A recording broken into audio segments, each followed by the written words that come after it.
Welcome back to another episode of Beyond the Sermon with Hyde Park United Methodist Church in Tampa, Florida. I'm Matt Hotho, the Director of Production and Online Engagement. And I'm Magrey de Vega, the Senior Pastor. All right, Magrey, so we just wrapped up our series on the life of Jacob, this wrestler, this person who is foundational in kind of kicking off the biblical narrative, but also had a lot of really big things going on in his life that we could dive into. So in today's sermon, you dove into this moment when he has a name change and he wrestles with God in this sort of towards the end of his life, towards the end of his story, really. He's gone through a lot of stuff and he wrestles with God.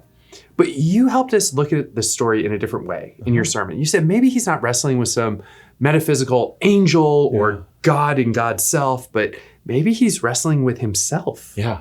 Where did that insight come to you from? Well, first of all, this is the kind of story where I could have taken probably half a dozen different directions in the sermon. And so as you and I know, before we started filming, this sermon went through several iterations, even into the last moment before filming, before I finally felt like there was some perspective on this sermon that was more focused than, like I said, half a dozen different directions that this story can take. Sure. That shows the power and the complexity of this story because it is an origin story. I mean, not just an origin story for Jacob who becomes Israel, but an origin story for the Israelite people and our spiritual ancestors. And so I think one of the key things we can learn from this is that, as I said in the sermon, it normalizes struggle. Oftentimes when we struggle with anything, particularly with our faith or with existential questions about our identity, particularly the first times that we've had those struggles, we feel like there's something defective about us. We have this sort of idealized notion that we should have everything figured out and that this pathway towards becoming our best selves should be easily laid out. I think it's just liberating to know that even a person like Jacob and our spiritual ancestry, struggle is normative, it is commonplace, and it is transformative. And I think that's the key lesson that I chose to focus on amid the many lessons that this story can teach us. Yeah, and I wonder if that's something that's there in that name change to Israel. I mean, obviously the name change to Israel is setting up the nation and who the nation will be. But also that idea to go back to how struggling is something that we don't want to identify with. Yeah. That now he can't avoid it. It's his name. That's right. It's when people call his name, they are reminding him of the struggle. That's a good point. Boy, I'd never thought about that. I still refer to him as Jacob. I did even after the name change in the sermon. I call him Jacob, Jacob, Jacob. That had to be weird when he went home to Father Isaac and Mother Rebecca and said, "Call me Israel from now on." Right. I remember a stand-up comic who once said the time that whoever he was before decided to name himself Sting. Yeah. When he went to his friends and said, "Oh, by the way, don't call me Gordy. Call me Sting." And it could have been Stung. He could have been stinging. No, he went with Sting. Right. Glad we both seen that bit. Yes, there you go. Same Dana Carvey, that's HBO right, special, exactly. 1999. Don't watch it. It's brilliant. Okay. We don't recommend it, but we do. Thank you. Thank you for referencing me. Because I didn't remember which comedian that was. Yeah. But that was it. Hey, from now on, I'm Israel. From now on, you can call me the one who struggles with God, as if now it's a badge of honor. Yeah. It is now the name that I'm living up to and into.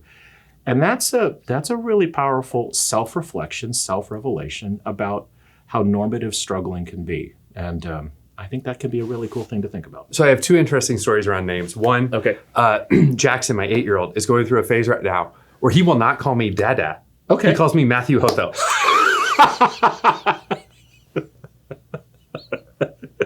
And there's something about that is adorable and completely unsettling because I'm like, no, you don't get to do that yet.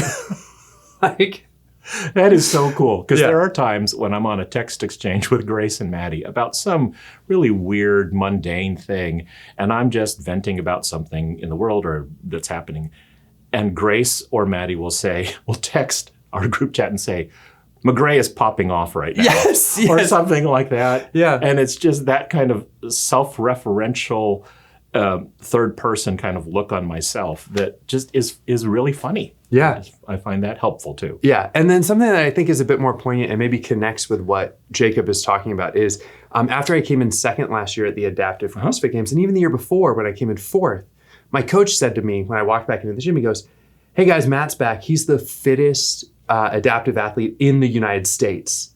And I was like, wow. That was true in 2004. Yeah. And then in 2005, he was like, and he's the second fittest in the world. And I was like, oh, holy crap, that is true. Yeah. But it was this thing that made me realize I had never identified myself with those accomplishments. And so until someone said it, right?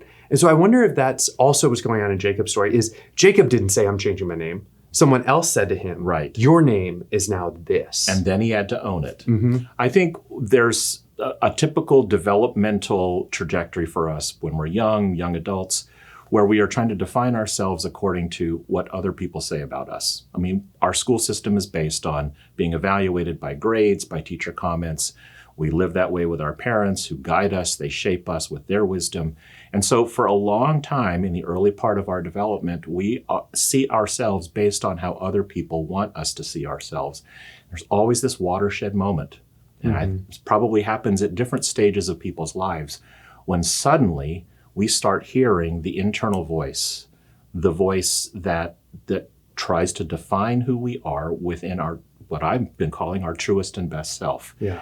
And I think that's what's happening here for Jacob, is that God giving him a new name was not exactly an external given to him, because it was the voice of God within himself. And so him being able to name his new identity for himself was really, really, really important. Yeah.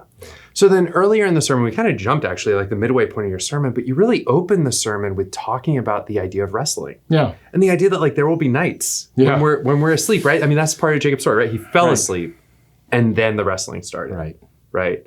And I mean, we've all had that in our lives. I know you shared that before in your Questions Jesus Asked series, where you talk about, when anxiety and things like that come to you and how your counselors taught you to deal with that. Can you talk about that momentarily, about kind of what we do when those feelings do overwhelm us, when we're in that wrestling match before we've had the ability to, come to understand it better? I think it points to the power of the subconscious, which I'm learning more and more to pay attention to. And as I said in the sermon, the subconscious speaks loudest when we intentionally choose our conscious mind and turn it off, which is really hard because our conscious mind is a survival mechanism. It's our cognitive processing center. It's how we act. It's how we relate to the world. And that's the place where the whirlwind tends to swirl. And so it should be no surprise that our subconscious is clearest during times when, like, we're asleep. It's like finally we repress these subconscious notions so deeply that they erupt when they finally have a gateway for screaming at us, sometimes in the middle of the night, or in the case this morning when I'm taking a shower. And that's when new insights into this very sermon popped into my head that prompted me to do last-minute surgery on the sermon. It's also why I go running every morning. It's not just for physical benefit. It's certainly not to boast about running, but it's because when I'm running, my conscious mind tends to shut down so that subconscious things emerge. Insights into my day, into my work, into my life. Oftentimes, in terms of my sermon, they will emerge as I'm running because my conscious mind is less active. My subconscious mind can speak better. The Bible doesn't use the words subconscious or conscious. Obviously, those are more modern psychological terminologies, but it does use fanciful imagery to describe real human experiences. And so I think what's happening here at Peniel is a subconscious awakening for Jacob. Yeah, I appreciate that a lot because I think for many of us, it's turning off that conscious mind that's really tough. Really and you mentioned, those rote things that we do, right? That is why I also have some of my best ideas in the shower because you're not thinking when you're in there, right? Absolutely. You're just going through the routine. That's right. Running is also kind of going through the That's routines, right. especially when you're running just at a pace and something that is comfortable and normal. I think something else where you can turn that off is meditation. Yes, right? Sure. Things that Reverend Jess LaRosa would remind us of. These ideas that when you remind yourself that I am not my thoughts, there's something beneath those. And then something kind of opens up there to the presence of God, where you may even, as Jacob said we named the space, See the Face of God. Yeah, Right? I'm glad Get you brought that. that up. Justin teaches meditation and teaches about having a focus word when what he calls the monkey mind starts to be very active. I'm lousy at that. I mean, my mind is very active when my conscious mind is switched on. I've never been really good at quieting those voices. So I've simply gone the different direction, maybe the polar opposite direction, and let those monkeys wander and let the thoughts go. Because when I do, then my conscious mind just sort of runs its course. I'm often just paying attention to my conscious mind is racing around telling me, because deep embedded in there is a subconscious mind that is dancing with them and wanting to teach me something about what is racing in my mind. Yeah.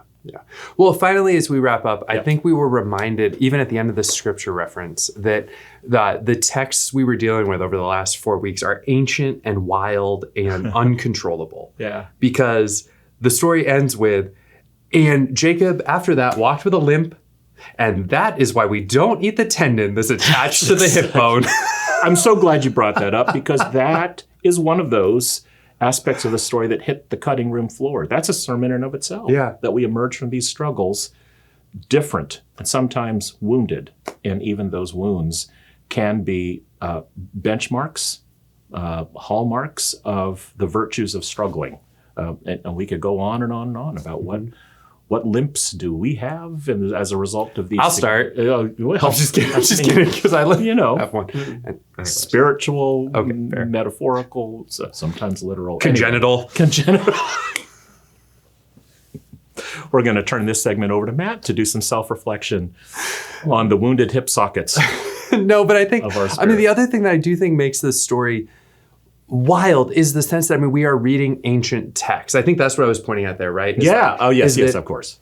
Is it when, to a modern reader, that makes no sense. Why do you need to include that? And yet there's a communal and etymological reason that when we are making our food and we don't eat that one part, it's actually to remind us that our ancestor saw the face of God when he was wrestling, and that's why we wrestle and we struggle, right? That your eating reminds you who you are. It's very interesting. It's a playful, embedded reminder as to why these stories were important, not just theological, or ancestral, but there were causative source material into why we do what we do today. So it's just a wonderful little embedded reminder. Yeah. Well, cool. Magrey, this has been a wonderful sermon series. I've really enjoyed diving into the story of Jacob. I hope you have as well. If you go to our YouTube channel, you can find all the sermons, all the Beyond the Sermons from this series and prior series that we've done, including our Faith 250 series, which was the series right before this. So in fact, if you haven't checked out that series was awesome.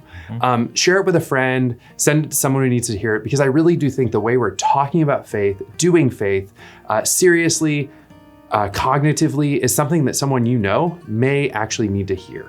So you can find out more about us at hydeparkumc.org/next steps. I'm Matt Hotho. Thank you, Dada. I'm Magrey de Vega. I will see. Bye.